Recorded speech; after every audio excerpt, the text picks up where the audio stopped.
I'm having a lot of trouble, I mean genuine trouble, figuring stuff out.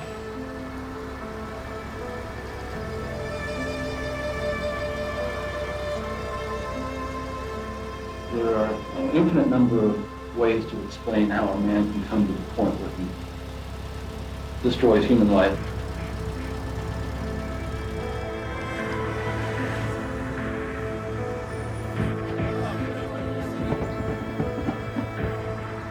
I used to see a good-looking girl, and 1 minute I'd be thinking how nice it'd be to go out with her.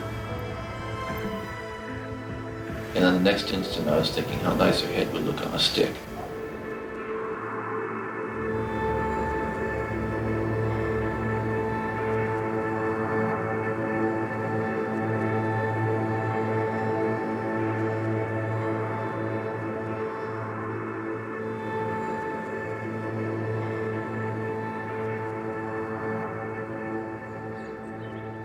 Do you want to understand what goes on in the mind of somebody who commits the kind of behavior we call serial murder?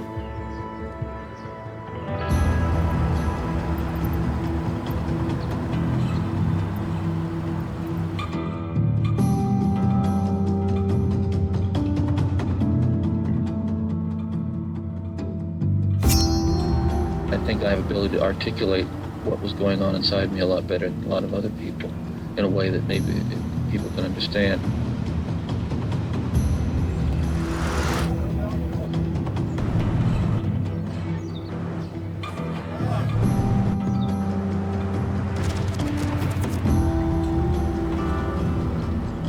I don't think anybody doubts that I've done some bad things. The question is what, of course, and how, and maybe most importantly, why.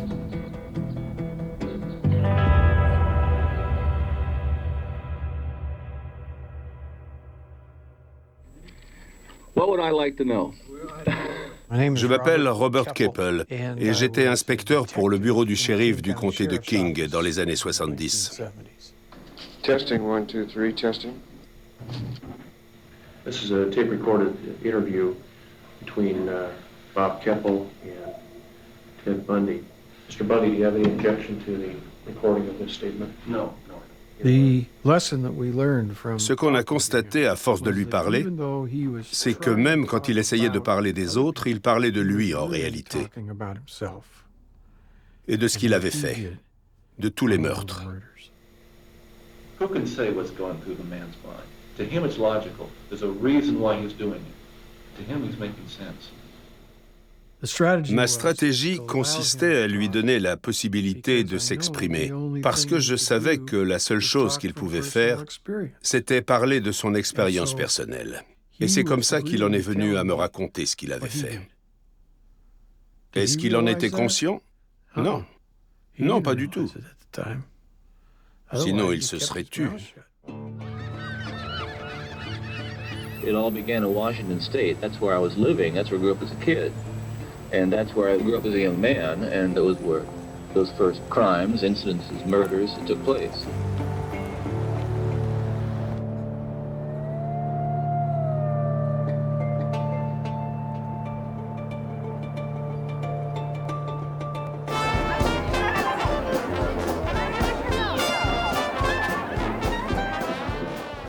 Le 14 juillet 1974 avait été une très belle journée dans cette région des États-Unis. C'était un dimanche, les gens ne travaillaient pas, la température dépassait les 32 degrés. C'était vraiment une belle journée pour venir ici, se poser sur une couverture, profiter du soleil et aller nager dans la zone qui est là-bas.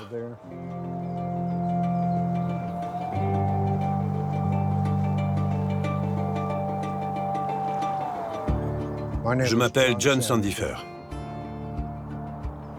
On me surnommait Monsieur Crime parce que j'étais spécialisé dans les affaires de gendarmes et de voleurs. J'ai couvert presque toutes les affaires d'homicide dans la région de Seattle.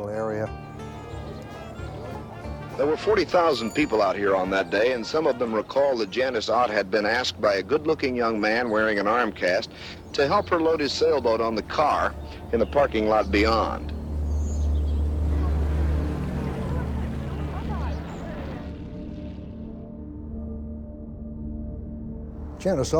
Janice Ott était allée seule au parc du lac Sammamish pour profiter du soleil.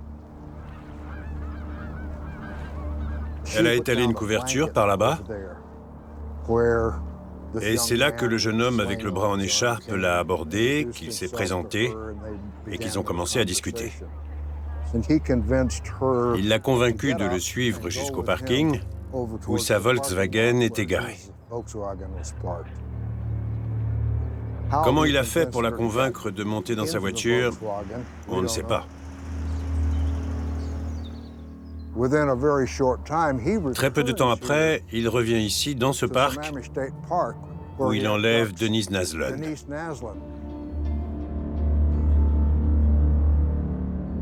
Denise Naslund était une gamine de 18 ans. Elle venait de se disputer avec son petit ami et elle était partie aux toilettes. On ne l'a jamais revue. Elle s'est littéralement volatilisée. It looks to me like he did one and just didn't feel like that was enough. He went back for seconds. Ces disparitions au lac Sammamish, toute la communauté les a prises comme un coup de poing dans le ventre.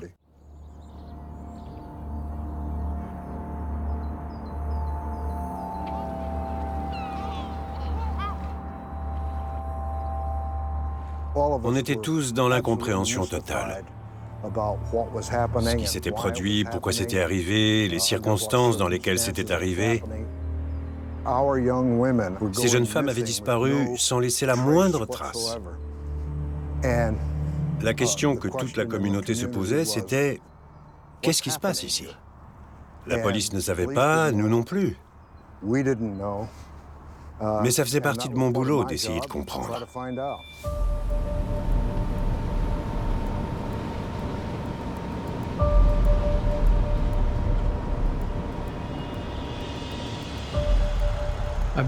Ça faisait environ une semaine que j'avais pris mes fonctions d'inspecteur. J'ignorais que cette affaire prendrait une telle ampleur parce que je ne faisais pas encore la différence entre une grande et une petite affaire. Je débutais dans le métier. J'avais donc très peu d'expérience et je ne savais pas à quoi m'attendre.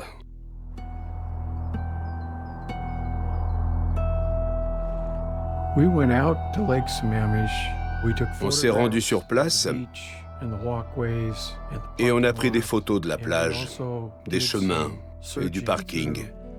On a aussi fouillé les fourrés épais situés à l'est du parc. Parce que beaucoup de gens se disaient, elles sont peut-être allées par là et elles ont disparu. Mais on n'a absolument rien trouvé. Et pourtant, on a tout passé au peigne fin, toute la zone. Donc, on a lancé une enquête classique pour disparition. Je me suis dit que c'était important que les médias parlent de cette affaire, parce que je pensais que quelqu'un avait forcément vu cette personne. Et on a constaté que c'était le cas. There's no question in my mind that you got eyewitnesses all over. People who saw this guy and the girl and just don't know what they saw. People who saw him walk up to them, and it went right in through their eyes and right out the back of their heads. He is not a phantom. He's good. He's well composed. He knows how to approach these people. He knows how to limit the risks. This guy doesn't want to be caught.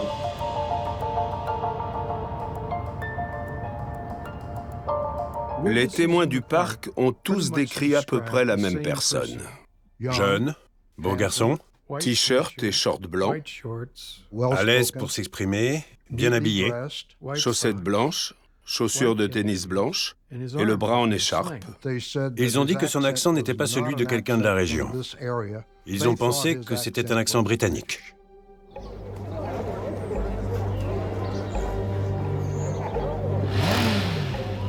Les gens à côté ont entendu des bribes de conversation.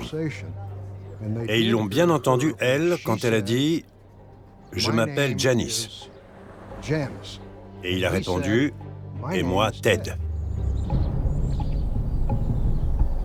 Le fait qu'il ait donné son nom à cette jeune femme qui était au bord de l'eau ne voulait absolument rien dire. Il aurait pu en donner un faux. Peut-être que la personne avait mal entendu et que son vrai nom était Fred ou Ed ou Ned.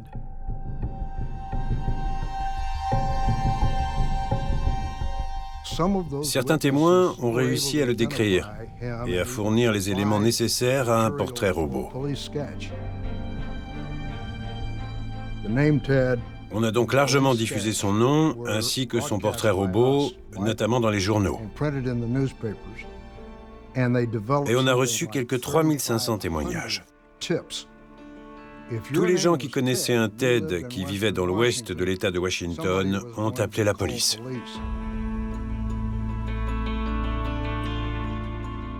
Le portrait robot avait été diffusé et une amie est venue chez moi et elle l'a lancé sur la table en disant « C'est qui selon toi ?» Et moi « Ted, bien sûr !»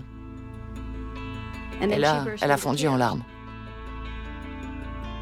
Que je vous explique. Je m'appelle Marilyn Chino.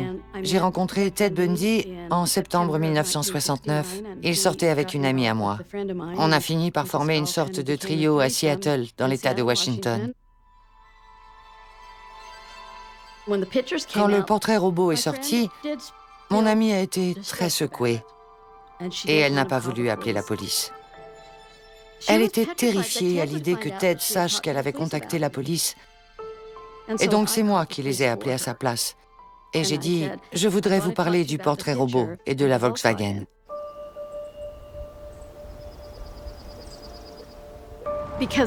Parce qu'il avait été dit que l'homme vu au lac Sammamish conduisait une Volkswagen de couleur bronze. J'ai dit, vous êtes sûr qu'elle n'était pas beige? Parce que la sienne était beige. Non, elle était bronze. Et là, j'ai dit à mon ami, tout va bien, on n'a pas à s'inquiéter. Et quand elle a compris ça, elle a été très soulagée. Et elle a oublié tout ça.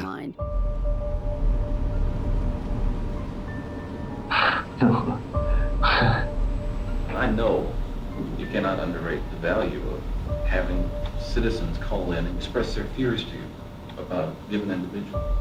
Because of the 5 or 10, 20,000 reports you get, one of them might be, it could well be your man. But how do you know that? It's possible he's been hiding it all his life. It's just become part of his nature to conceal what he can from the people around him.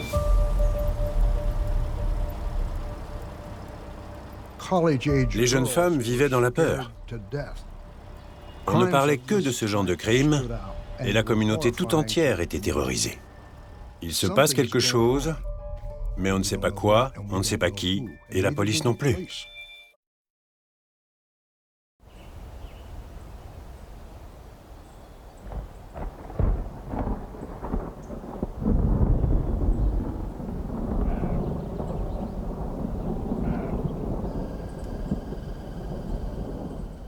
Mon collègue Roger Dunn et moi, on était à Tacoma en train d'écouter la radio dans son pick-up quand on a entendu que des restes humains avaient été retrouvés à l'est d'Issaquah.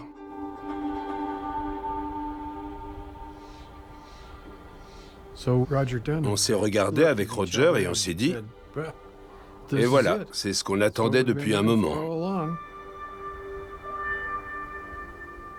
Ça a été le branle-bas de combat. On a fouillé tout le versant de la colline.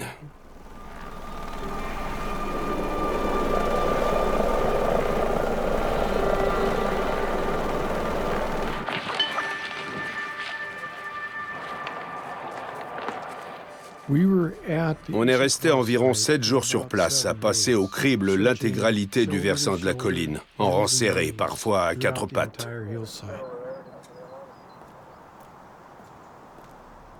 En 1974, ça ressemblait à peu près à maintenant. Quand je suis arrivé, il y avait au moins 2 inspecteurs sur place et ils avaient mis plusieurs os sur le capot de leur voiture qui était garée ici, sur ce chemin. Et avant même qu'on ait eu le temps de sortir nos appareils pour les prendre en photo, l'un des inspecteurs, Roger Dunn, les a balayés de la main et les a jetés par terre. Il ne voulait pas qu'on prenne de photos. Et peut-être que c'était mieux comme ça. What do you got there, Bob? Just more bones so far. Jawbones, as a matter of fact, aren't they? Well, one kind of looks like a jawbone, yes. Got teeth in it? Yes. Fillings in the teeth? Appears to be, yes.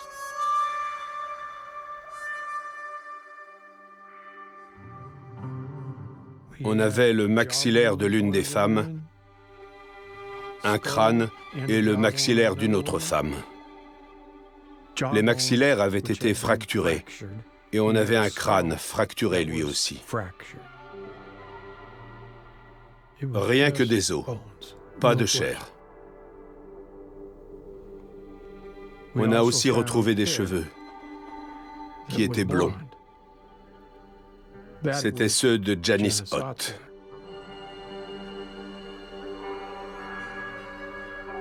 Et on a retrouvé des cheveux bruns qui étaient ceux de Denise Naslund, juste à côté de son crâne.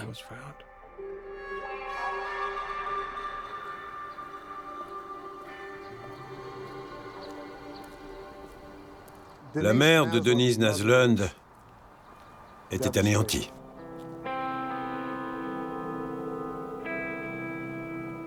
Elle ne s'est jamais remise de la perte de sa fille. Ça l'a détruite.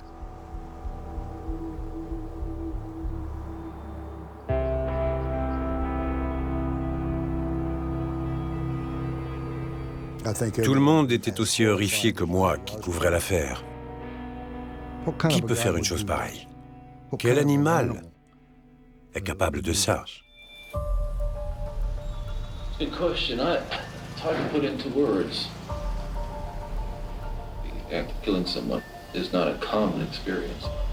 You can read all the murder mysteries you want, and as graphic as some of these detective novels may try to be, you just know they're not real. You can tell the guy's never been there. It just doesn't really happen that way. Tous les restes qu'on a retrouvés se trouvaient à la surface du sol. Mais on a aussi récupéré des os qui n'appartenaient ni à Janice ni à Denise.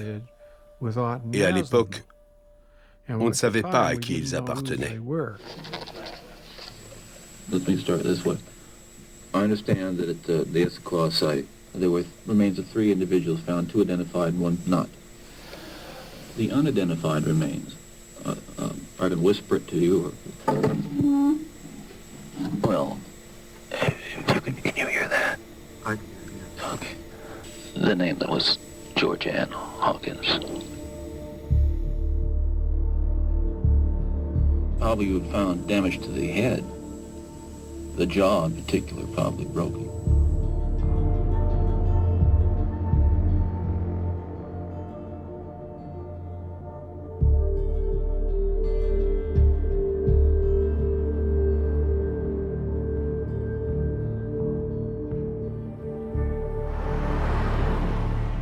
Can't remember what night of the week it was.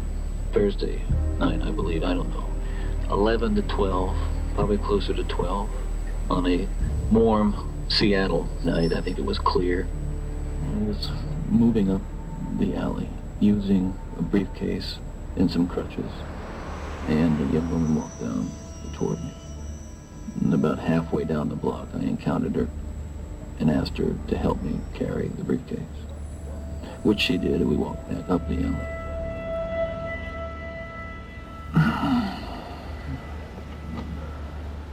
Basically, when I reached the car, what happened was I knocked her unconscious with the crowbar. And then there were some handcuffs there, along with the crowbar. I handcuffed her and put her in the passenger side of the car and drove away.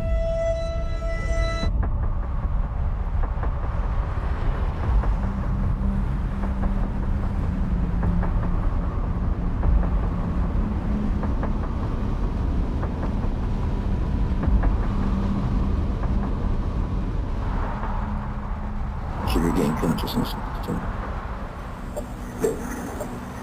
At this point, she was quite lucid, talking about things. She said Everybody called her George. It's funny.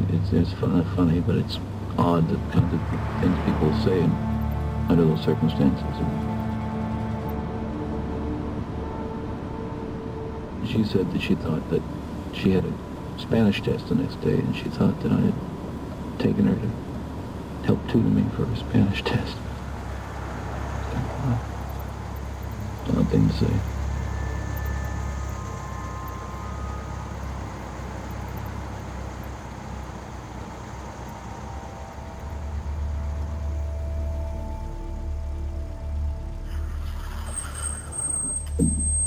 I parked, took the handcuffs off her, and took her out of the car. The long and short of it was that I again knocked her unconscious and strangled her and drug her into the small grove of trees that was there.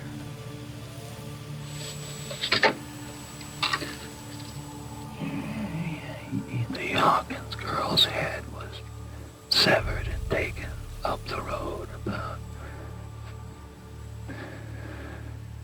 25 to 50 yards and buried in a location about 10 yards west of the road on a rocky hillside. I skipped over some stuff there, and we'll have to get back to it sometime. It's just too hard for me to talk about right now.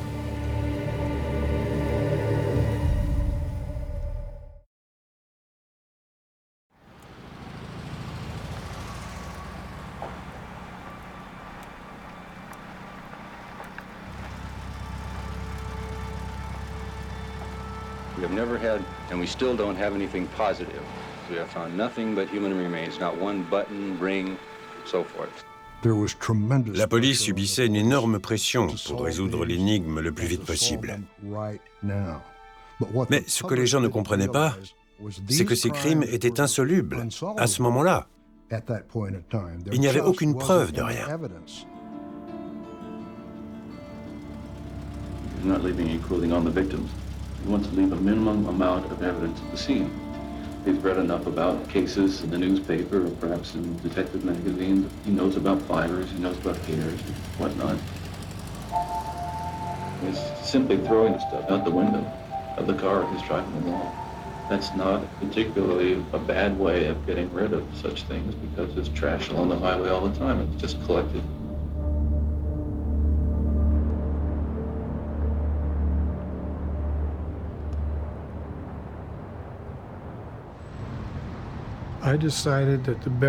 Je me suis dit que le mieux, c'était de trouver d'autres cas de figure semblables à celui du lac Sammamish. Et bien sûr, on n'a rien trouvé sur le moment. Mais ensuite, on est tombé sur un nouveau témoin potentiel. I heard something behind me, and I turned around, and there was a man dropping books. He was squatting down, trying to pick up the books, and I noticed that he had a sling on one arm and a hand brace on the other. So I went over and I said, "Do you need some help?" And he said, "Yeah, could you?" It was just so obvious that he was helpless. He told me that he had been in a ski accident, and this is what had happened. So we started walking, and he said, "My car is just parked right over here."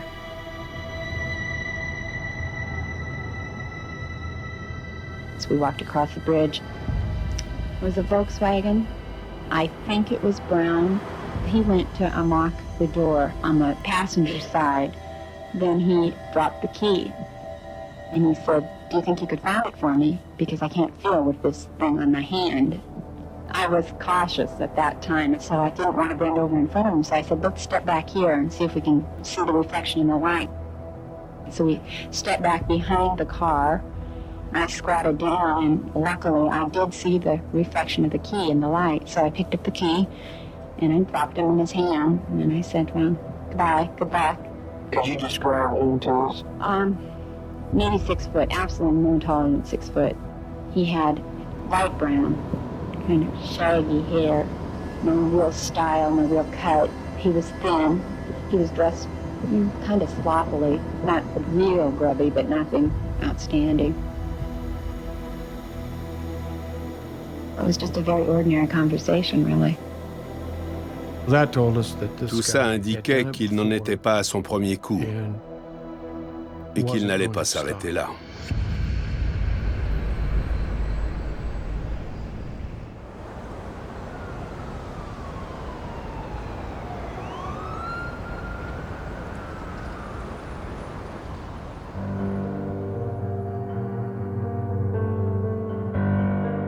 Il avait toujours voulu faire ça, et ça lui donnait le sentiment d'être celui qu'il aspirait à être.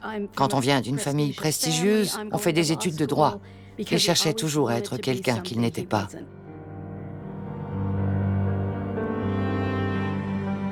Il voulait toujours avoir les plus beaux vêtements, et il voulait être le meilleur des avocats. Le jour où il est parti pour l'Utah, ça a été très dur pour mon amie. Elle était effondrée. Elle ne voulait pas qu'il parte. Elle a pleuré toutes les larmes de son corps. L'homme qu'elle aimait s'en allait.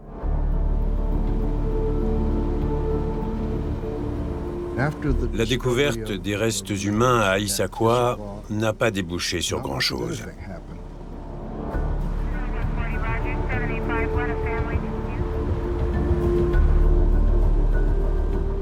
Les meurtres se sont arrêtés dans l'État de Washington. La police n'était plus aussi mobilisée parce que le suspect, dont on savait très peu de choses, avait disparu.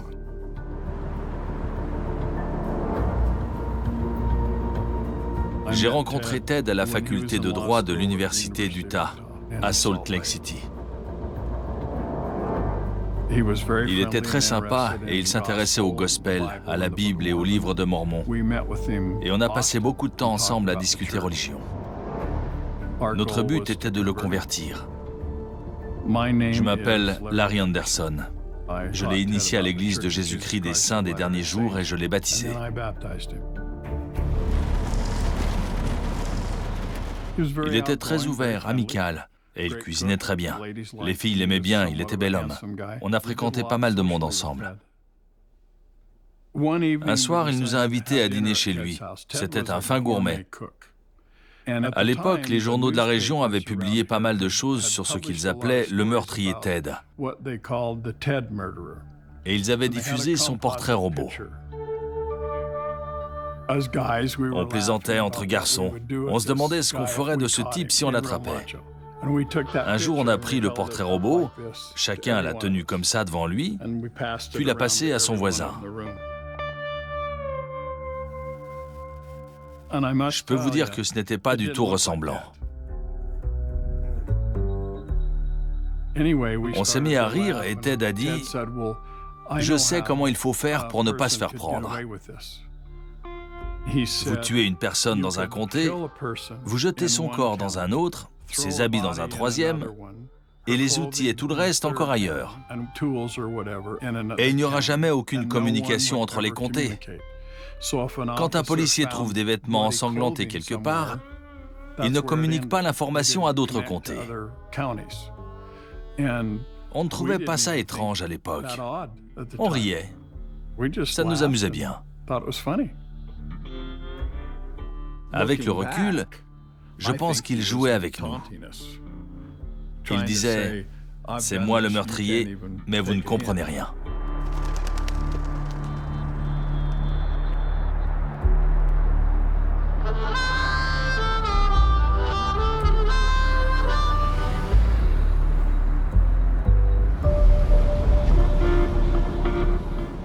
Les tueries se sont arrêtées dans l'État de Washington et elles ont commencé presque tout de suite dans l'Utah.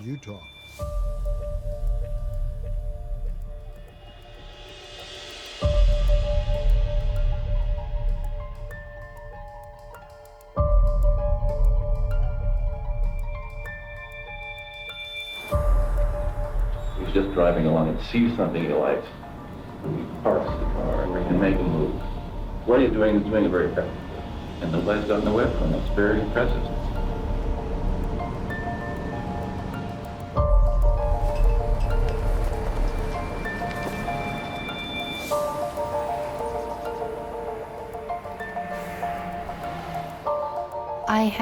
J'ai fini mes études secondaires au printemps 1974. Un jour, j'ai décidé d'aller au centre commercial, qui n'était qu'à quelques kilomètres de chez moi.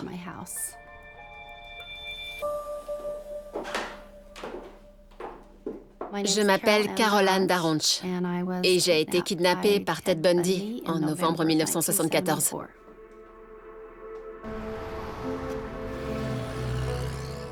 Je me promenais dans le centre commercial.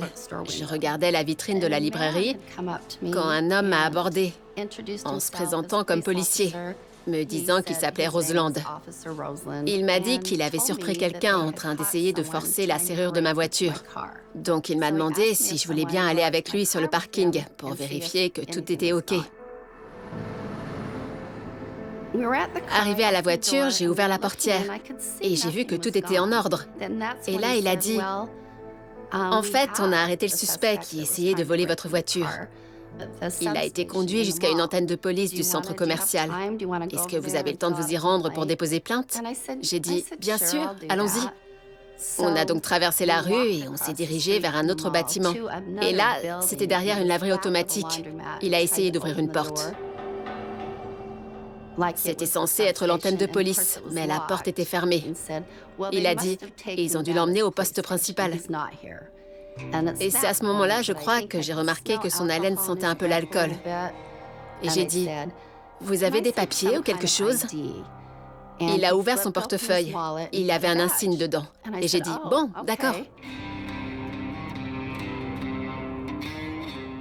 My number one ruse or lure would be the police badge. It commands a lot of power, at least initially, until the cover is blown. Yeah, that's a good one.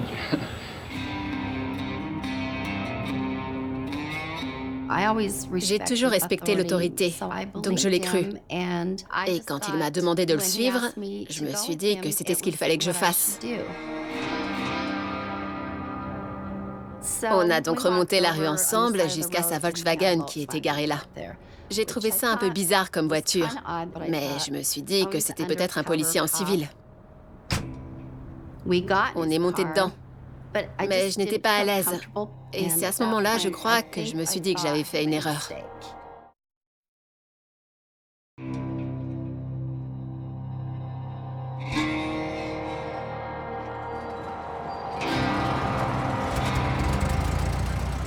Il a fait marche arrière et il s'est éloigné du centre commercial.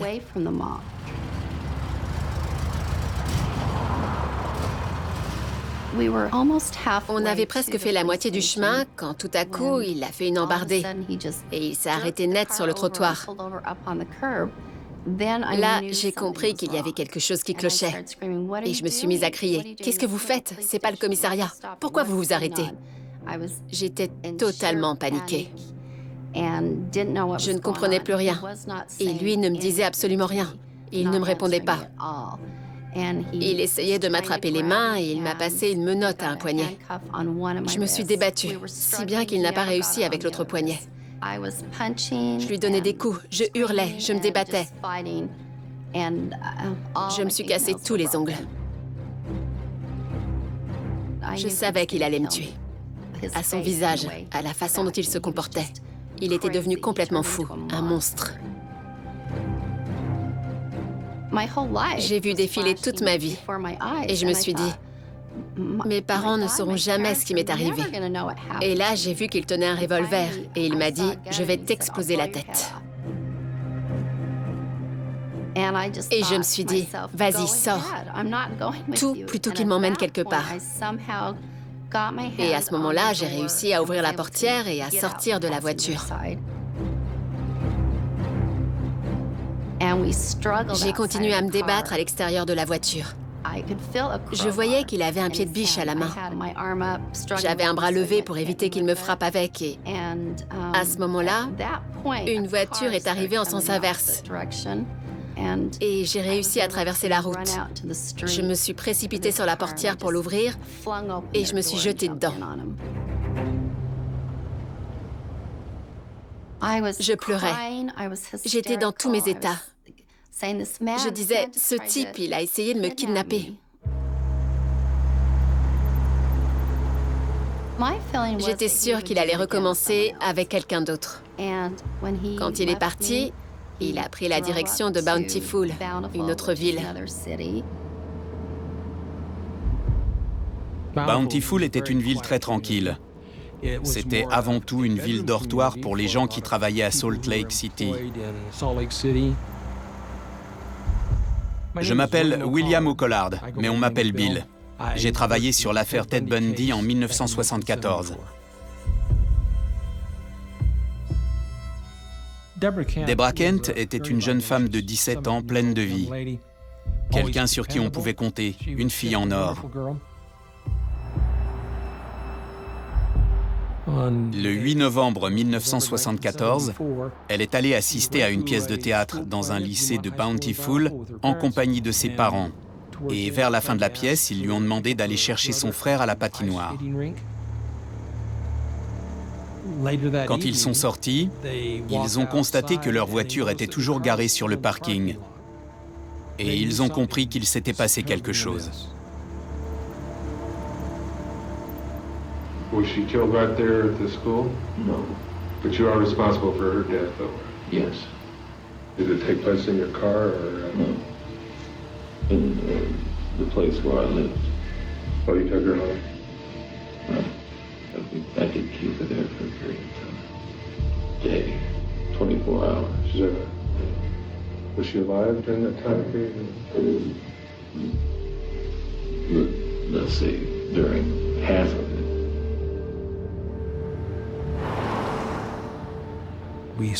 On a fouillé toute la zone et on a retrouvé une clé pour menottes. Et on a pu déterminer qu'elle correspondait au même type de menottes que celle qui avait laissé des traces au poignet de Carol Daronch juste 2 heures plus tôt.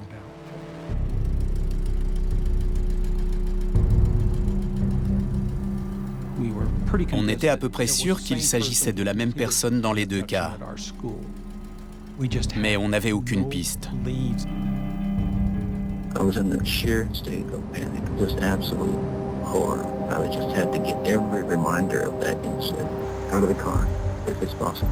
And I went down the road, throwing the clutches, the rope, the car, just tossing out the window, and the crowbar, handcuffs, everything. I get mad at myself. 2 weeks later, but I'd have to go out and buy another pair. I mean, it's not comical, but that's all of it.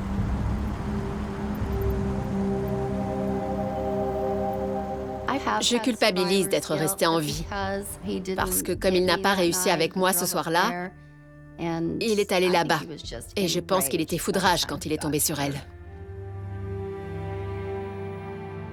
Je me demande pourquoi moi j'ai survécu, et pourquoi j'ai réussi à lui échapper, et pas quelqu'un d'autre. Ses parents ne l'ont jamais revu. Aujourd'hui encore, je pense à la famille Kent. Il n'y a pas de mots pour exprimer le vide que ça a dû laisser dans leur vie.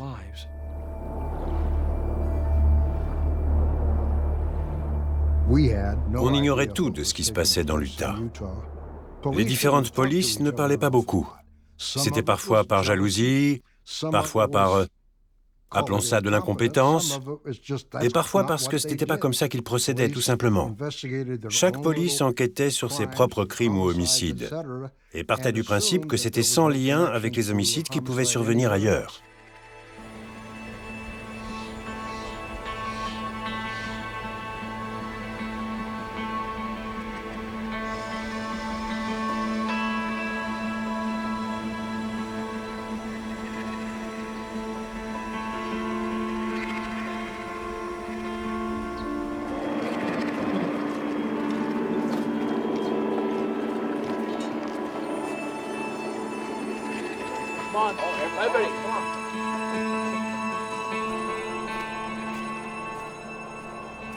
Un jour, des étudiants en sylviculture de l'université de Green River sont tombés sur un crâne, ou du moins des fragments de crâne, ici, sur le mont Taylor.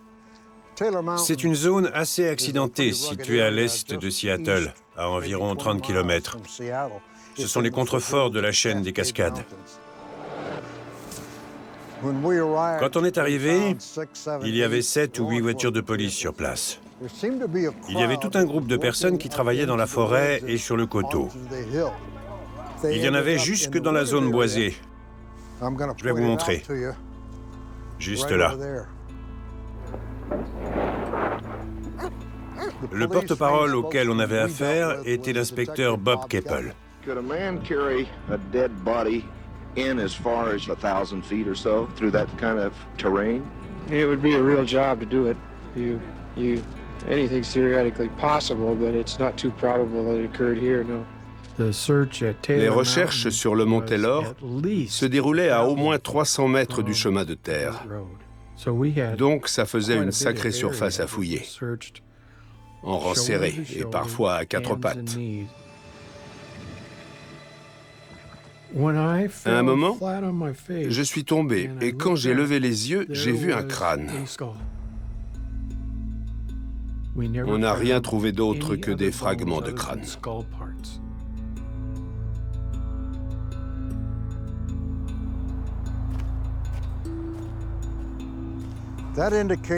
Ça signifiait que le tueur avait décapité toutes ses victimes et qu'il avait ensuite transporté les crânes dans cette zone-ci. Comment avait-il procédé? Est-ce qu'il les avait mis dans une tête d'oreiller, un sac de jute, ou est-ce qu'il les avait juste posés sur le siège arrière de sa voiture? On ne savait pas.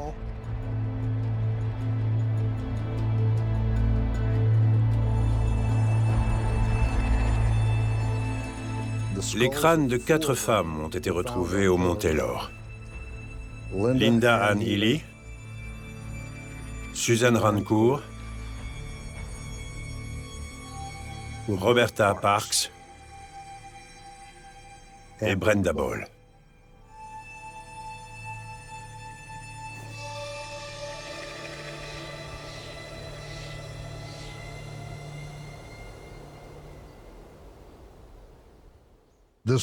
La communauté était en état de choc. Non seulement il y avait les restes d'Issaquah, 3 personnes différentes au bout du compte, mais on avait 4 nouvelles victimes sur le mont Taylor. Et il y avait forcément un lien. Il s'agissait forcément de la même personne.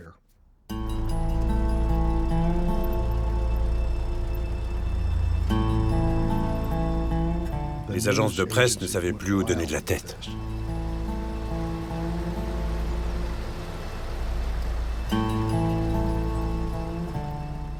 Les citoyens se sont mobilisés. On a reçu plus de 500 appels par jour et plus de 3000 suspects potentiels nous ont été signalés.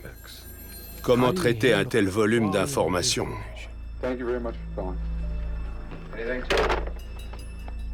Lesquels privilégier? Comment les exploiter? C'était un cauchemar. Dès qu'on commençait à creuser une piste, on nous en rajoutait des tas d'autres qu'il fallait aussi étudier. On a donc mis en place une unité spéciale qu'on a surnommée la UAS, pour Unité des Affaires Sordides.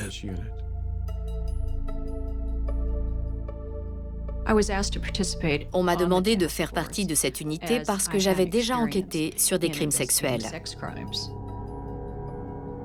Je m'appelle Kathleen McChesney et j'étais inspectrice de police à Seattle. On a rassemblé toutes les informations disponibles et on les a passées en revue pour savoir qui était le suspect le plus crédible parmi tous les noms qu'on avait. On s'est dit qu'il y avait de fortes chances pour que l'individu qu'on recherchait soit parmi cette centaine de noms. Il s'agissait d'hommes qui avaient une coccinelle, qui s'appelait Ted, qui avait l'âge et le physique correspondant, qui connaissait l'université de Washington et le parc du lac Sammamish. On avait identifié une centaine d'hommes qui correspondaient à la plupart des critères. On avait attribué un numéro à ces 100 suspects et le numéro 7, c'était Ted Bundy.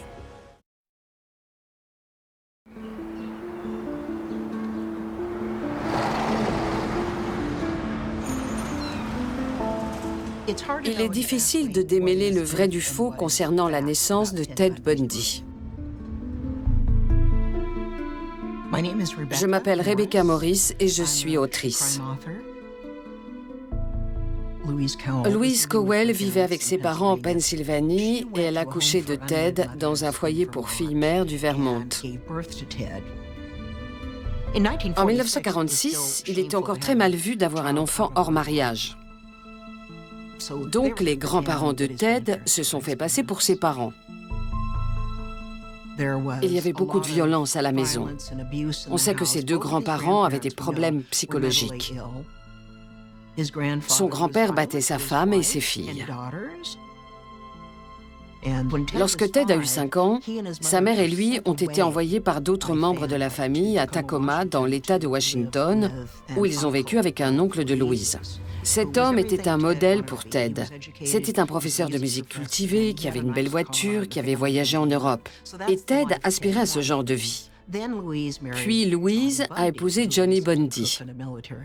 Il était cuisinier à l'hôpital militaire près de Tacoma. Une vie modeste que Ted méprisait. Il n'a pas eu une enfance heureuse. Il n'était pas très épanoui. C'était un enfant chétif qui ressemblait à une fille, ce qui était encore accentué par le fait qu'il portait des shorts très courts comme les filles.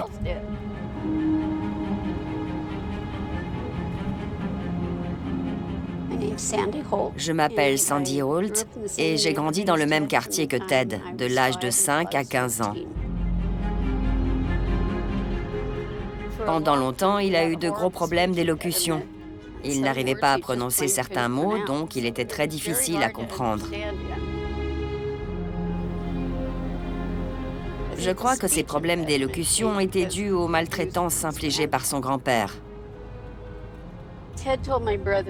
Il a dit à mon frère que son grand-père aimait le battre, le rabaisser, le traiter de bâtard qui n'aurait jamais dû naître. Cet homme n'a jamais dit à Ted qu'il était son père. Mais la mère de Ted lui a dit qu'elle s'était fait violer par son père. Donc son grand-père était son père.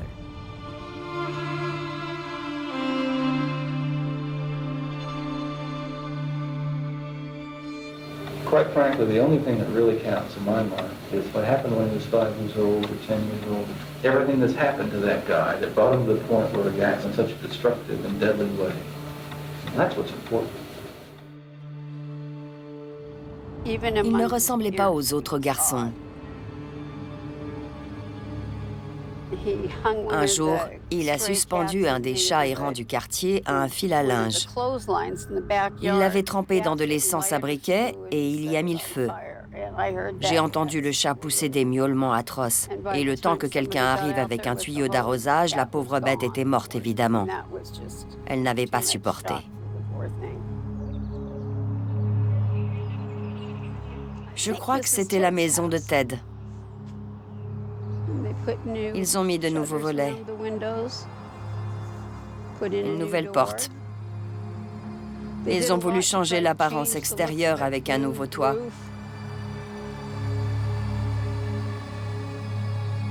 Ted entraînait souvent les petits gosses du quartier dans la forêt là-bas. Il les déshabillait et emportait leurs vêtements. On les entendait crier à plusieurs rues de là. Tout le quartier les entendait hurler. Il aimait terrifier les gens. Et il aimait contrôler la situation. Il aimait faire souffrir et faire peur. I used to jump out from behind bushes and scare my friends and come on, give me a break. Jumping out from behind bushes was never my thing. People don't want to feel like they've been fooled, like they've known someone and yet they didn't know it. People are fishing around, they want a hook, they want a smoking gun, they want cause and effect, and it's not going to be there. It's not going to be there.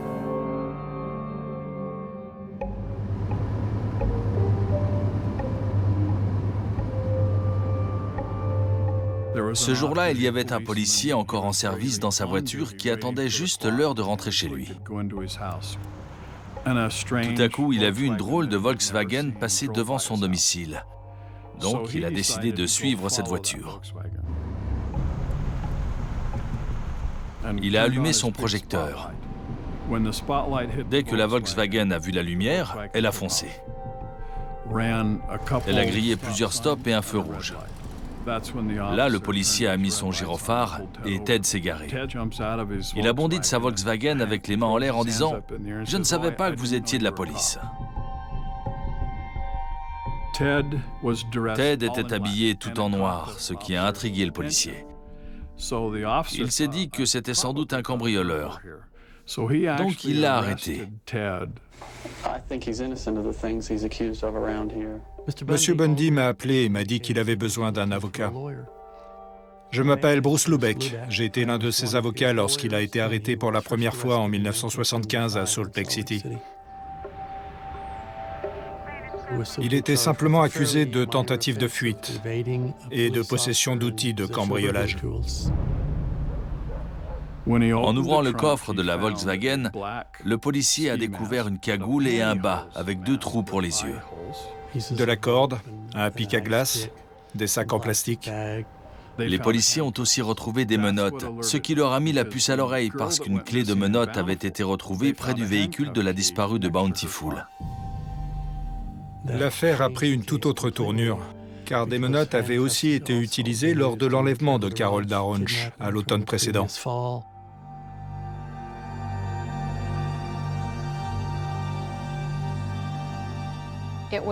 C'est presque un an après l'affaire du lac Sammamish qu'on a appris l'arrestation de Ted Bundy. On l'a immédiatement relié à notre affaire parce qu'il faisait partie des 100 principaux suspects. Après son arrestation, j'ai reçu un coup de fil de sa petite amie. Elle m'a contactée pour savoir si elle pouvait m'aider. This will be an interview with Elizabeth Klepfer, K-L-O-E-P-F-E-R. Are you aware that this interview is being taped? Yes. Is it taped with your approval? Yes. I can't remember exactly how he got into talking about the crimes. He told me that he was sick and that he was consumed by something that he didn't understand and that he just couldn't contain it. He said that's why he wasn't doing well in law school and that he couldn't seem to get his act together is because he spent so much time trying to maintain a normal life and he just couldn't do it. He said that he was preoccupied with his force. Elle était tiraillée et très embêtée parce que la plupart de ses collègues et de ses proches savaient que l'homme arrêté avait été avec elle pendant plusieurs années. He mentioned an incident about following a sorority girl. He didn't do anything that night, but he just told me that he would follow people like that. He'd try not to, but he just did it anyway. I mentioned that there was a phone call that he made to me from Salt Lake City when a woman down there was abducted and it was late at night, and I asked him if he didn't sometimes call me to touch base with reality after he'd done some of these things, and he said that's a pretty good guess. Ça a été un moment très intense pour nous de savoir qu'on était sur le point d'identifier celui qui avait assassiné toutes ces femmes. Theodore Robert Bundy arrived at Murray Police Station today to take part in a police lineup. The law student from Seattle, Washington is wanted in connection with the attempted abduction of Carol Darronch from the Fashion Place Mall in Murray. Les policiers m'ont dit qu'ils avaient un suspect. Et ils m'ont demandé de l'identifier parmi 5 ou 6 autres hommes. J'étais de l'autre côté du miroir sans teint avec Carol Darronch. Dès qu'il s'est avancé, je l'ai reconnu. À sa façon de se tenir et de marcher. Parce que je l'avais suivi et que je l'avais vu marcher. Quand il a parlé, j'ai su que c'était lui. Je répétais, c'est lui, c'est lui. Ils m'ont dit, attendez un peu. Mais je n'arrêtais pas de répéter, c'est lui. Je me suis dit, cette femme est merveilleuse. Elle était absolument certaine que c'était lui.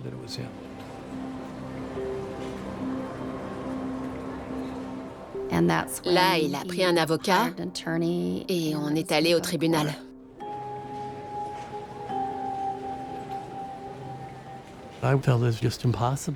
Je me suis dit que c'était impossible, que c'était une série de coïncidences malheureuses, parce que ce n'était pas le genre de personne qu'on retrouvait mêlé à ce genre d'affaires.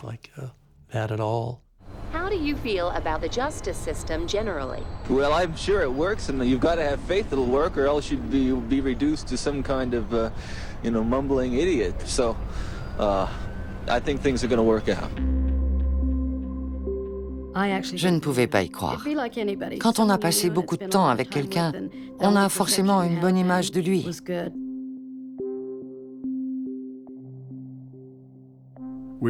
On était tellement convaincus de son innocence que toute la congrégation mormone l'a soutenu aveuglément. Voici une carte qui prouve le soutien dont il bénéficiait auprès de certaines personnes. Quelqu'un de la congrégation, je ne sais pas qui, a dessiné une carte pour lui dire « Ted, on pense à toi ». Et toute la congrégation l'a signée. Désolé que cette carte te parvienne si tard. Nos pensées et nos prières t'accompagnent. C'est signé par 30 ou 40 membres de la congrégation à laquelle il avait adhéré peu auparavant.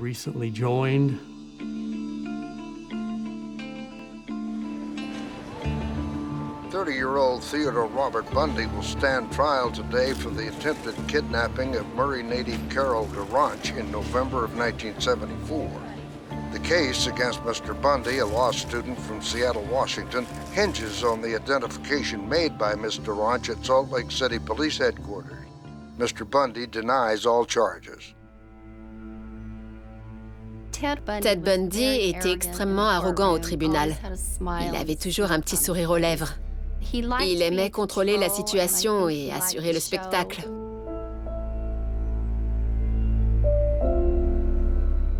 Au début, son attitude était très désinvolte. Il pensait s'en tirer simplement avec une petite amende. Ses avocats étaient très hostiles. Pour nous, ce n'était pas lui le kidnappeur. Sans vouloir offenser la victime, on trouvait que son témoignage n'était pas fiable. On m'a demandé si j'étais sûre que c'était bien lui. Et j'ai répondu « oui, aucun doute là-dessus ». When Carol DeRanch came to testify, I was beside myself with rage. She is turning into a professional witness as far as I'm concerned. She is a prosecution witness. And when I heard her go through that routine, I got up and I pointed at the judge and I pointed at her and I said, she's lied. She's lied before and she's lying now.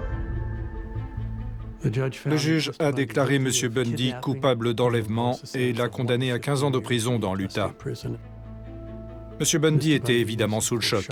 Il a immédiatement été emmené en détention. Let me take the day of March 1st, 1976, the day that the judge rendered his verdict in my case first. I didn't show any emotion because, what am I supposed to do? Am I going to jump up on the table? Am I going to scream? That's what I felt like doing. I heard my mother crying. It's an emotional time. I don't even like to think of that day. But I wasn't going to give these people who went out and built a case around a non-existent eyewitness, an eyewitness identification that was built by the police. I wasn't going to give them the satisfaction of seeing me break down. And sure I'm mad. I'm showing emotion right now because inside I'm mad. But I've kept it together because there's no point in destroying myself. I have got to keep myself together. I have got to stay calm. I've got to keep my presence of mind. Because as long as I do that, I'm going to beat these people. Oh, come on, guys. Ted Bundy is serving a 1 to 15-year term at the Utah State Prison. In a surprise move today, authorities in Colorado have charged Bundy with the first-degree murder of Karen Campbell. On January 12, 1975, Miss Campbell went missing from the Wildwood Inn, Aspen. On January 17th, her nude body was found almost 3 miles away. La police a obtenu le relevé de sa carte de crédit et il était à Aspen au moment de la disparition de Karen Campbell. Un cheveu semblable à celui de la jeune femme a aussi été retrouvé dans sa Volkswagen. Il a été transféré dans le comté de Pitkin, dans le Colorado, pour être jugé pour ce crime. Je m'appelle Floyd E. Flatt. J'étais shérif adjoint dans le comté de Pitkin. Pour moi, Ted Bundy était capable de tout. Sa personnalité faisait que les gens qui ne le connaissaient pas baissaient facilement la garde. Do you think about getting out of here? Well, legally, sure. I swear to God, every man in that prison, at one time or another, thinks about going, wishes he wasn't there, and wishes he could fly over those fences. I've dreamed about flying over those fences. I've dreamed about climbing over those fences and tunneling under those fences. With every other man in there, I've dreamed about being free. Il était malin et très difficile à cerner. Il aimait jouer avec les gens et les ridiculiser, comme s'ils lui étaient inférieurs, comme s'il n'était que de vulgaires pecnos. Je n'aimais pas cet homme. Pour moi, c'était un cafard. Désolé, mais c'est comme ça que je le voyais. Comme un cafard charmeur. Theodore Bundy's preliminary hearing begins today for the first-degree murder of Karen Campbell. Mr. Bundy, a law student, has asked to represent himself at trial.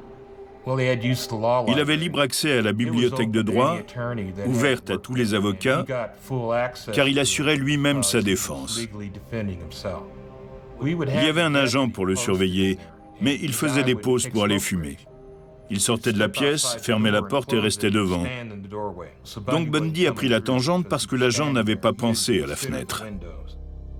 During a court recess, Bundy is given access to the law library on the second floor of the Pitkin County Courthouse. There, the unwatched Bundy opened the window and leapt 2 stories to freedom. La plupart des gens se seraient cassé les 2 jambes en tombant, mais lui s'est simplement foulé la cheville. Et il s'est échappé. L'agent a fini sa cigarette et lorsqu'il est revenu dans la pièce, il n'a trouvé qu'une fenêtre ouverte.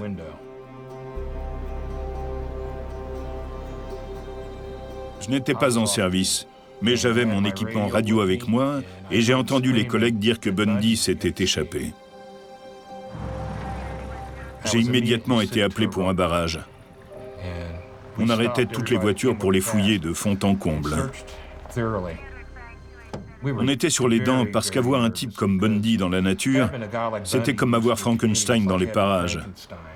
Je redoutais qu'il s'en prenne à des gens.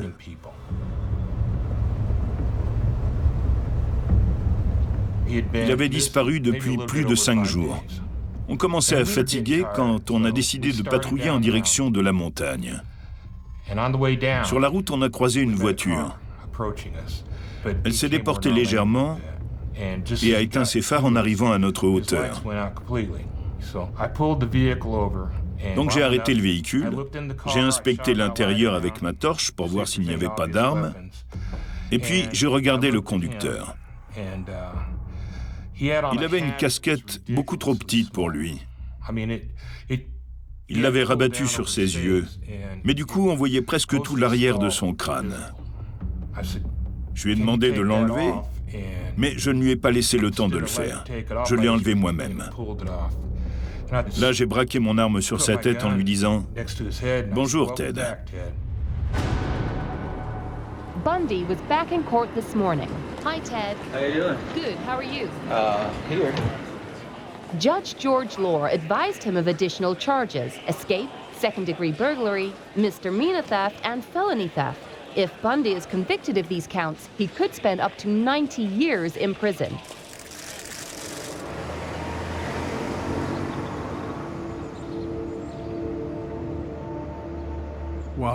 Quand il était emprisonné dans l'Utah, j'ai été l'une des rares personnes autorisées à lui rendre visite. On s'est vu dans une cellule au mur recouvert de plaques d'acier. Il n'y avait pas de séparation entre nous, donc on s'est pris dans les bras et on a discuté. Je lui ai demandé pourquoi il était en cellule disciplinaire. Et il m'a dit qu'il avait été pris avec un permis de conduire de l'Utah, une carte de crédit et une carte de sécurité sociale. Je lui ai demandé comment il s'était procuré ça en prison et il m'a répondu que des détenus les avaient faits. Là, il m'a demandé de me pencher vers lui, ce que j'ai fait. Il m'a dit « Regarde la bouche d'aération au plafond. Si je maigris beaucoup, je pourrais ramper dans le conduit et m'échapper. » Je ne l'ai pas pris au sérieux et je n'en ai pas parlé au gardien en partant. Je me suis dit qu'il était fou.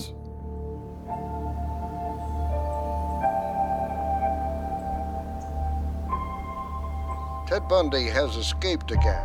The 5'11", 145-pound former law student hacked out a light fixture, then hauled himself up through a 12-inch by 12-inch hole in the ceiling. Quelqu'un lui avait fourni une lame de scie. Donc, il a scié le dispositif d'éclairage. C'était suffisamment large pour qu'il puisse passer en ayant perdu 15 kilos. Il a rampé jusqu'à l'appartement d'un gardien, volé des vêtements, et hop, il a filé. Quand j'ai appris qu'il s'était évadé, je me suis souvenu qu'il m'en avait parlé et que je n'avais pas donné l'alerte, ce dont je ne suis pas fier. Aucun de nous ne pensait qu'il pourrait s'arrêter de tuer. Notre principale crainte, c'était que son désir et son besoin de tuer aient été décuplés par la prison et qu'il passe rapidement à l'acte.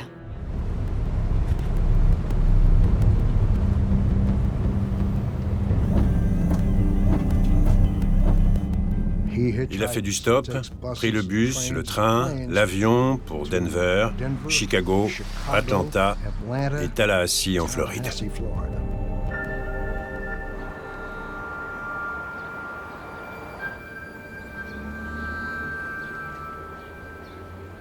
Le FBI l'a placé sur la liste des 10 individus les plus recherchés. Mais dans les années 70, la technologie de reconnaissance faciale n'existait pas, ni la lecture de plaques d'immatriculation. Donc on cherchait une aiguille dans une botte de foin.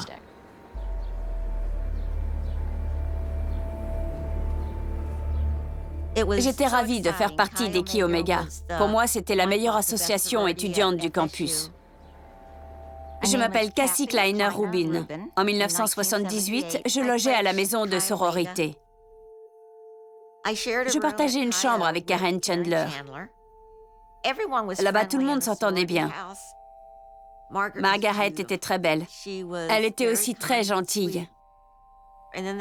Quant à Lisa, elle était enjouée, sportive, vraiment adorable.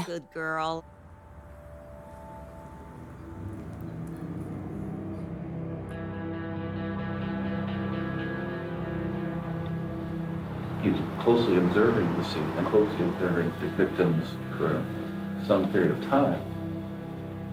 He's waiting for the right time to approach. He doesn't want anybody around.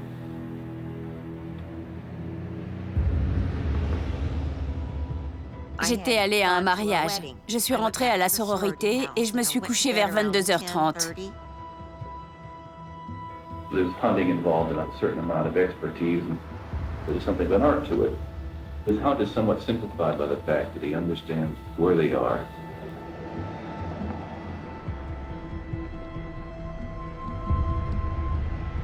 J'ai entendu quelqu'un entrer dans notre chambre.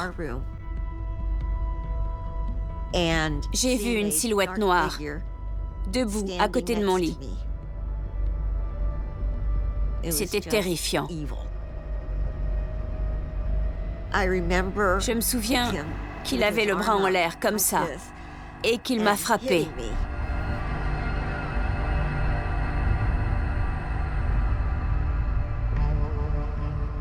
J'ai voulu crier et j'ai touché mon visage, qui était tout collant. Je n'ai pas compris que c'était du sang. Karen, ma camarade de chambre, s'est réveillée et il s'en est pris à elle. Il lui a cassé le bras et la mâchoire. Je me suis retournée et j'ai vu tout le sang sur le mur et sur mon lit. Mon nouvel édredon, mes draps et mon oreiller étaient couverts de sang. Il est passé de chambre en chambre, agressant les occupantes. Il en a assommé 2 et tué 2 autres. Il aurait assassiné toutes celles qui étaient dans la maison s'il en avait eu le temps. Police report the assailant walked in through an unlocked door. Armed with a heavy oak log, he bludgeoned and then strangled to death 20-year-old Lisa Levy and 21-year-old Margaret Bowman. One of them was raped. Then he beat 3 more sleeping co-eds, Karen Chandler and Kathy Kleiner. Cheryl Ann Thomas was severely beaten in her apartment 6 blocks away. Their condition today, serious. Il a été pris d'une rage démoniaque, d'une frénésie de tuer, comme un requin. Je suis Ken Katsaris, shérif du comté de Lyon. Les victimes présentaient des blessures très graves. Crâne enfoncé, dents cassées, traces de morsures sur les 2 mortes. En voyant le corps de ces 2 jeunes femmes, je me suis promis que si je retrouvais le coupable, il n'aurait plus jamais l'occasion de recommencer.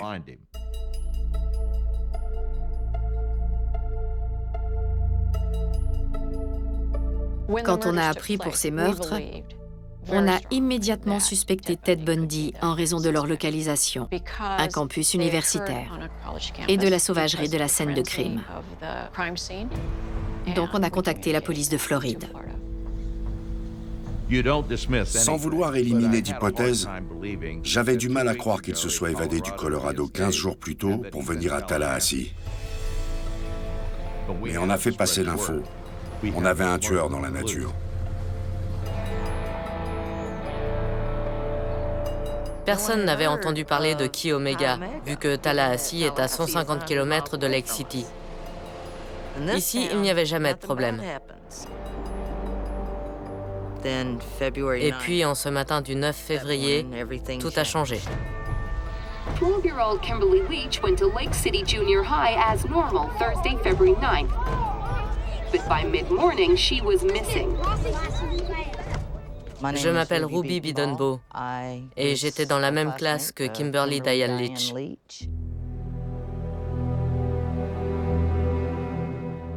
Kimberly était pleine de vie.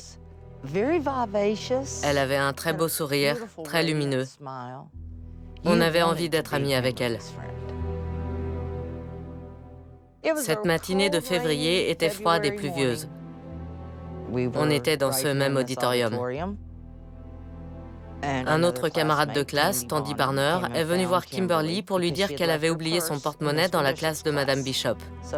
Donc ils sont allés le chercher tous les 2. C'est la dernière fois que j'ai vu Kimberly. Elle n'est jamais revenue. Tandy est restée dans la salle de classe. Et puis vers 10 heures, son porte-monnaie a été retrouvé par terre.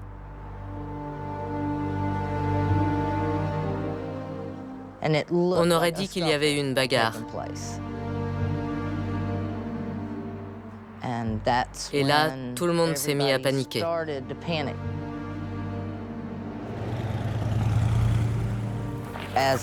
Des battues ont été organisées tous les jours.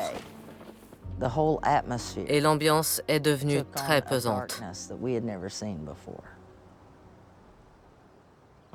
J'ai dit à mon inspecteur en chef, est-ce que ça pourrait être le même homme?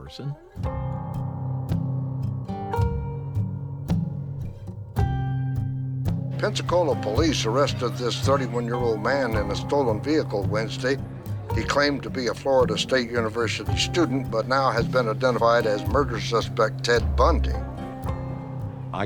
J'ai appris que la voiture avait été volée à Tallahassee, près du bâtiment abritant la sororité. Là, on a commencé à envisager un lien entre les 2 affaires. J'ai demandé que Ted Bundy soit transféré ici et c'est moi qui lui ai ouvert la porte de la voiture. J'ai mis la main sur son bras et je l'ai serré. Je lui ai dit, vous êtes à la prison de Lyon, je suis le shérif Ken Katsaris. Et vous ne vous évaderez plus.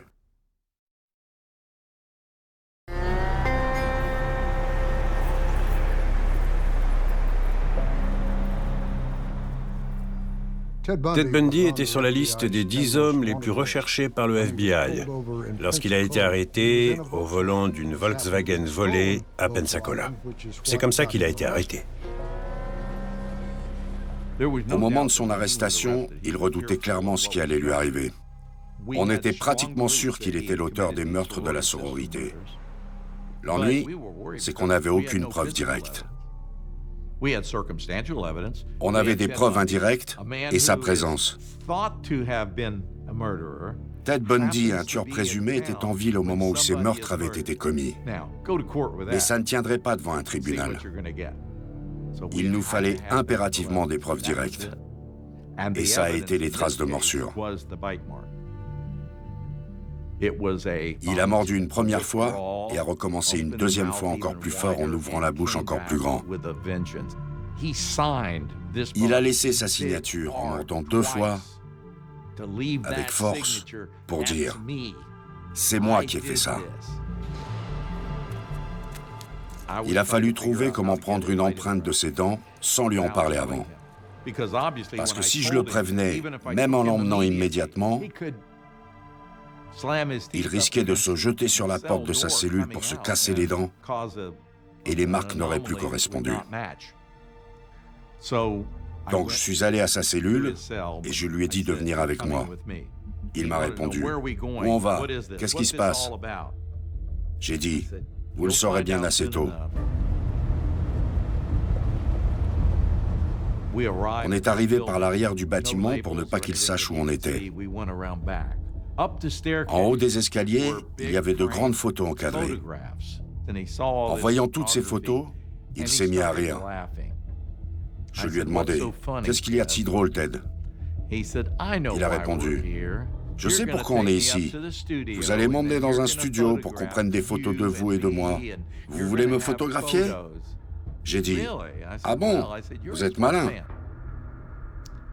On a monté les escaliers et les portes se sont ouvertes. Devant nous, il y avait 3 hommes en blouse blanche. Et derrière eux, un fauteuil de dentiste. Là, il s'est mis à hurler qu'il voulait son avocat. Il a protesté tout le temps. J'ai vu une facette de lui qui n'était pas très agréable. Je m'appelle Richard Souviron. Je suis odontologiste médico-légal. Je lui ai dit, « Je vais vous mettre ce porte-empreinte dans la bouche. Vous n'allez pas me mordre, monsieur Bundy. » Et il m'a répondu, « Non, je suis non-violent. » Ce qui a fait rire tout le monde. Son attitude, c'était « Ha ha ha, je tourne tout ça en dérision. » Il ne se doutait pas de ce qui allait se passer. Il s'est allongé et a ouvert la bouche. On avait nos preuves.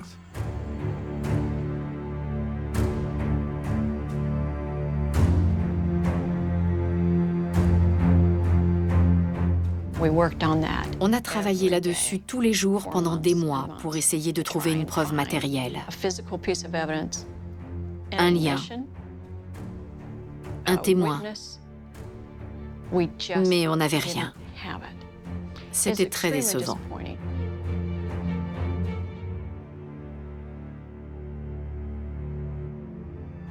This is Leon County Courthouse. Today, Ted Bundy goes on trial for the brutal assaults and murders at the Chi Omega sorority house.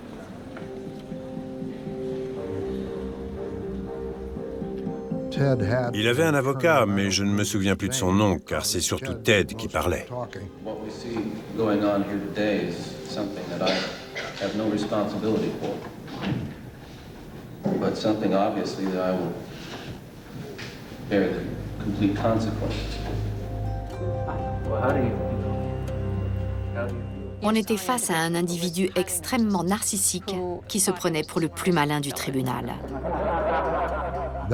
C'était son heure de gloire. Il pensait pouvoir déjouer le système judiciaire à lui tout seul.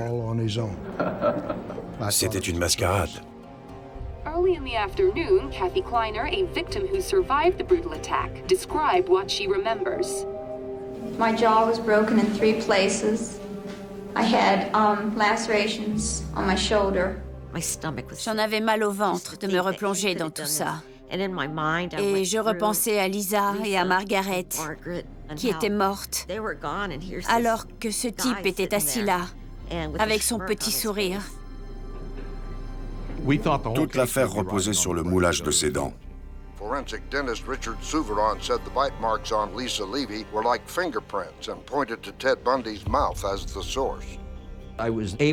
J'ai comparé les dents de M. Bundy aux traces de morsure sur les fesses de Lisa Levy.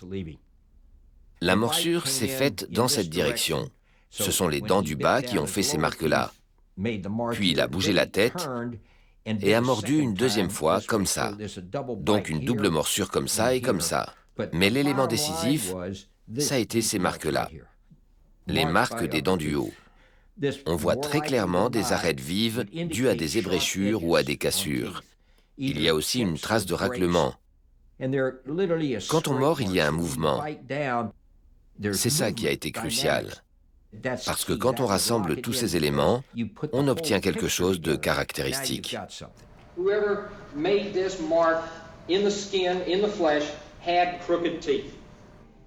Avec ce calque, c'est très clair. Si on le place sur les traces de morsure,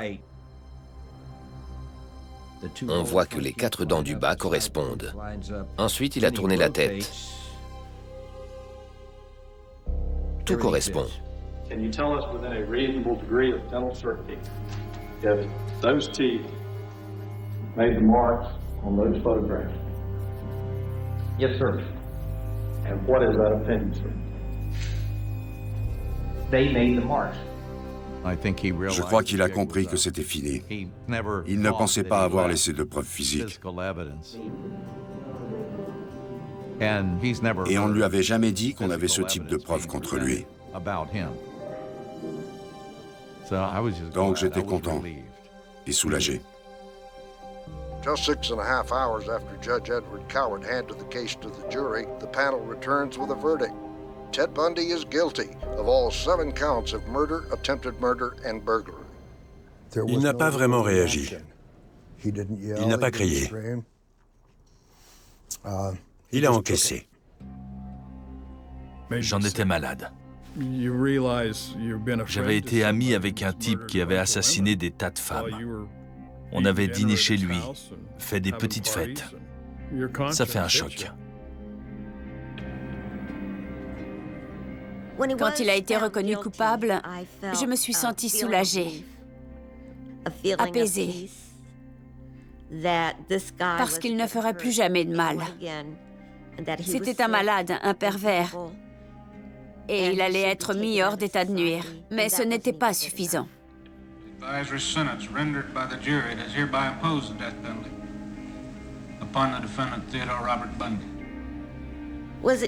Est-ce que c'était une juste punition? Il n'y a pas de juste punition possible. Il a fait plus de mal qu'on ne pouvait lui en faire. Tant qu'il vivait, il risquait de tuer des femmes. Plus vite il serait mis à mort, mieux ce serait.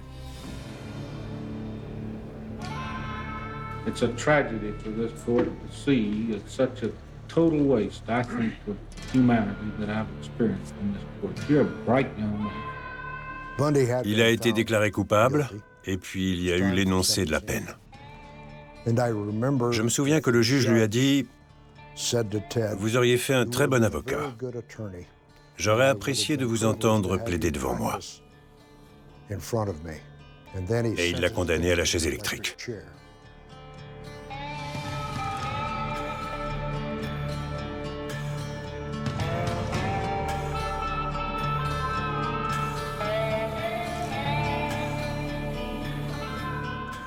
Dans les jours précédant son exécution, il s'est mis à avouer des crimes.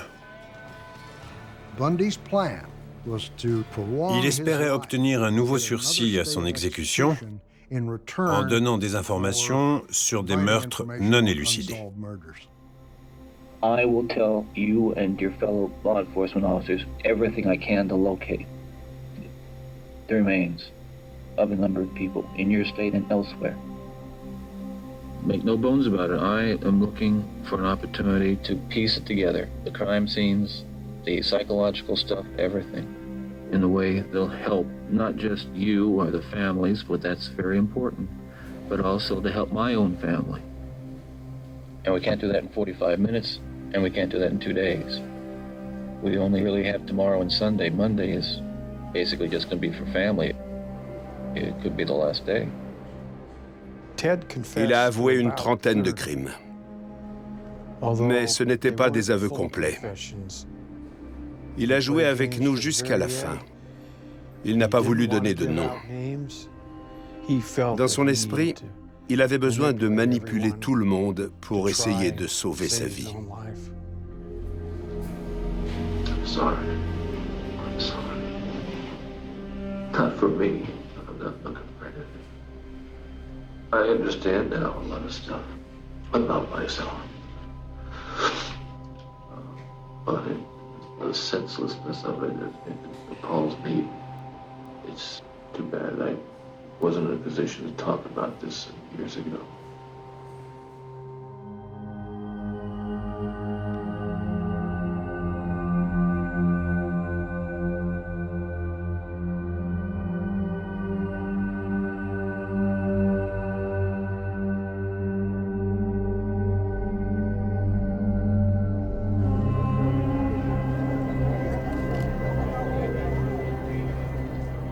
Le matin de son exécution, c'était surréaliste. Il n'était pas 7 heures du matin et il y avait déjà une centaine de personnes avec des pancartes.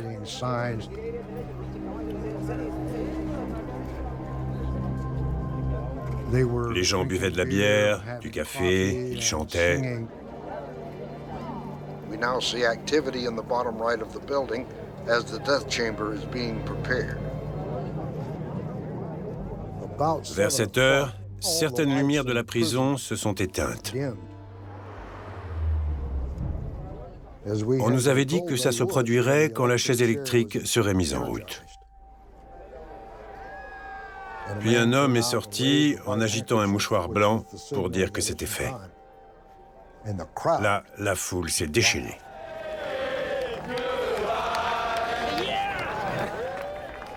Les gens ont applaudi, crié et manifesté leur joie jusqu'à ce que le corbillard blanc s'éloigne du couloir de la mort en direction de la morgue.